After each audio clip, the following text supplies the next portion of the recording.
আসসালামু আলাইকুম। Hello everyone, welcome back to my channel. কেমন আছেন সবাই? সবাইকে পবিত্র মাহে রমজানের শুভেচ্ছা জানাচ্ছি। আজকের পর্বে আমাদের রেসিপি হলো তিতির পাখি রান্না।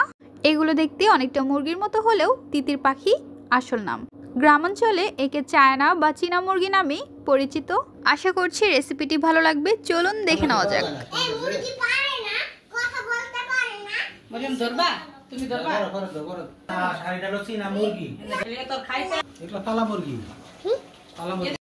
চীনা মুরগিটি আমরা জবাই করে নিচ্ছি। ভাইয়া এবং আব্বু মিলে চীনা মুরগিটি জবাই করে দিচ্ছে।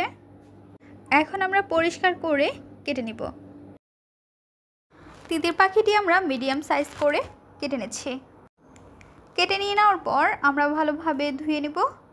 চুলায় বসিয়ে দিচ্ছি একটি কড়াই, এর মধ্যে দিয়ে দিচ্ছি সরিষার তেল। তেলটি আমরা ভালোভাবে গরম করে নিব। নিয়ে নিচ্ছি গরম মশলা, তেজপাতা, এলাচ, দারচিনি, লং, বড় এলাচ, স্টার মশলা একটি, গোলমরিচ, পেঁয়াজ কুচি। তেলটি ভালোভাবে গরম করা হয়ে গিয়েছে। পেঁয়াজ কুচি আমরা অ্যাড করে নিচ্ছি।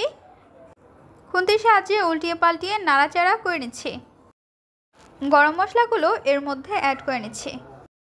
তেজপাতা, এলাচ, দারচিনি, বড় এলাচ, স্টার মশলা, গোলমরিচ দিয়ে দেওয়ার পর খুন্তির সাহায্যে আমরা নাড়াচাড়া করে নিব। মিডিয়াম ফ্লেমে রেখে নাড়াচাড়া করে নিতে হবে। যখন পেঁয়াজগুলোর মধ্যে হালকা ব্রাউন কালার চলে আসবে তখন আমরা এর মধ্যে মশলা অ্যাড করে নিব। দেখতে পাচ্ছেন ব্রাউন কালার চলে আসছে। এর মধ্যে দিয়ে দিচ্ছি আদা এবং রসুন বাটা 2 টেবিল চামচ, অল্প পরিমাণ পানি দিয়ে ভালোভাবে নাড়াচাড়া করে নিচ্ছি। নেড়ে চেড়ে নিয়ে নেওয়ার পর এর মধ্যে আমরা দিয়ে দিব কাঁচামরিচের পেস্ট। 10 থেকে 15টি কাঁচামরিচ আমরা পেস্ট করে নিয়েছি। গুঁড়ো মরিচ দিয়ে দিচ্ছি 2 টেবিল চামচ, হলুদের গুঁড়ো 1 টেবিল চামচ। আমাদের বাসায় যেহেতু সকলেই ঝাল খেতে অনেক বেশি পছন্দ করে থাকে তাই ঝালের পরিমাণটা একটু বেশি রেখেছি। অ্যাড করছি ধনিয়ার গুঁড়ো 1 টেবিল চামচ, স্বাদ অনুযায়ী লবণ দিয়ে দেওয়ার পর মশলাগুলো আমরা একত্রে মিক্সড করে নিব। মশলাটি ভালোভাবে নাড়াচাড়া করে কষিয়ে নিচ্ছি। মশলাটি যখন ভালোভাবে কষানো হয়ে যাবে, চারপাশে তেল উঠে আসবে, তখন বুঝতে পারবেন পারফেক্টভাবে মশলাটি তৈরি করা হয়ে গিয়েছে। এইদিকে আমরা তিতির পাখিটি ভালোভাবে ধুয়ে নিয়েছি। মশলার মধ্যে তিতির পাখিগুলো দিয়ে দিব। তার আগে মশলাটি আমরা নাড়াচাড়া করে নিচ্ছি। নাড়াচাড়া করে নিয়ে নেওয়ার পর এখন আমরা মাংসটি অ্যাড করে নিচ্ছি। মাংসটি দিয়ে দেওয়ার পর খুন্তির সাহায্যে উল্টিয়ে পাল্টিয়ে মশলার সঙ্গে ভালোভাবে মিশিয়ে নিচ্ছি। মিডিয়াম ফ্লেমে রেখে আমরা রান্না করছি। একটু সময় নিয়ে মশলার সঙ্গে চিকেনটি মিশিয়ে নিচ্ছি। নাড়াচাড়া করে ঢাকনা দিয়ে ঢেকে রেখে দেব। ঢাকনাটি উঠিয়ে নিচ্ছি। খুন্তির সাহায্যে আমরা উল্টিয়ে পাল্টিয়ে আবারও নাড়াচাড়া করে নিব এবং নাড়াচাড়া করে নিয়ে নেওয়ার পর ঢাকনা দিয়ে ঢেকে রেখে দেব। ঢাকনাটি উঠিয়ে নিচ্ছি। খুন্তির সাহায্যে উল্টিয়ে পাল্টিয়ে নাড়াচাড়া করে নিব। নাড়াচাড়া করে আবারও ঢাকনা দিয়ে ঢেকে রেখে দিতে হবে। ঢাকনাটি উঠিয়ে নিচ্ছি।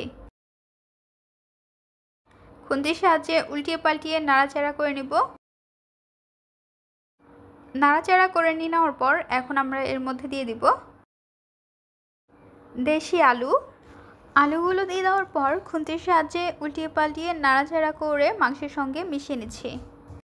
ঢাকনাটি উঠিয়ে নিচ্ছি। খুন্তির সাহায্যে আমরা নাড়াচাড়া করে নিচ্ছি।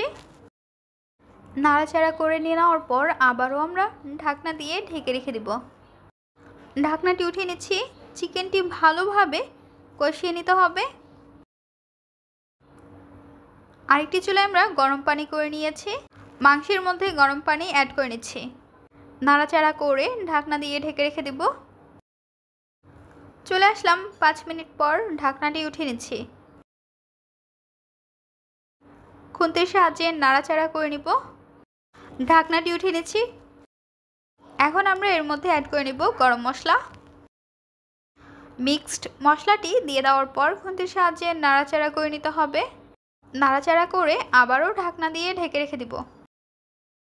ঢাকনাটি তুলে নিচ্ছি। খুন্তির সাহায্যে আমরা নাড়াচাড়া করে নিব। তিতির পাখি রান্না তৈরি করা হয়ে গিয়েছে, নামিয়ে আমরা পরিবেশন করে নিব। তৈরি হয়ে গেল মজাদার তিতির পাখি রান্না বা চীনা মুরগি রান্না। খেতে অসম্ভব মজাদার চীনা মুরগি রেসিপি আপনাদের কাছে কেমন লেগেছে তা অবশ্যই জানিয়ে দেবেন আপনাদের মূল্যবান মতামতটি। ভিডিওটি যদি ভালো লাগে তাহলে অবশ্যই একটি লাইক করে দেবেন এবং সাবস্ক্রাইব করে আমাদের পাশে থাকবেন আরও মজার মজার রেসিপি দেখার জন্য। সবাইকে আমন্ত্রণ রইল। আজকের পর্বে এখানেই বিদায় নিচ্ছি গাইস। আসসালামু আলাইকুম, ভালো থাকবেন সবাই, আল্লাহ হাফেজ।